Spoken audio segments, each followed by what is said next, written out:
नमस्कार. मी स्नेहल सगळ्यांचं गृहिणी कट्ट्यावर खूप खूप मनापासून स्वागत करते.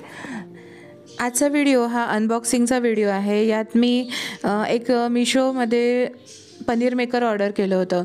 आजकाल पनीरमध्ये खूप प्रॉब्लेम यायला लागले का की मी असं ऐकलं होतं की ॲडल्ट्रेशनचा खूप प्रॉब्लेम आहे, पनीरमध्ये खूप भेसळ असते. तर म्हणून मी हे पनीर मेकर ऑर्डर केलं. हे एक स्टीलचं पनीर मेकर आहे. ॲमेझॉनवर, मिशोवर सगळीकडे अवेलेबल आहे. काही पनीर मेकर हे प्लास्टिकमध्ये पण आहे. मी म्हटलं प्लास्टिकपेक्षा स्टील बेटर, म्हणून मी हे स्टीलचं ऑर्डर केलं. याची प्राईस आहे 252 ऑन द मिशो आणि हे मला 246ला मिळालं विथ द डिस्काउंट.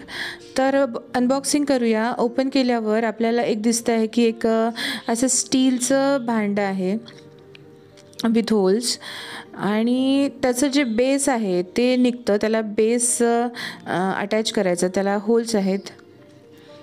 मटेरियल बऱ्यापैकी चांगलं आहे, स्टडी मटेरियल आहे आणि सोबत एक लीड आहे आणि हे जे लीड आहे याला एक कडी अटॅच आहे. तर अशा प्रकारचं हे पनीर मेकर आहे. सगळ्यांना रिक्वेस्ट आहे की प्लीज चॅनलला लाईक आणि सबस्क्राईब करा. परत भेटूया आपण एका नवीन व्हिडिओमध्ये गृहिणी कट्ट्यावर. तोपर्यंत bye bye and take care.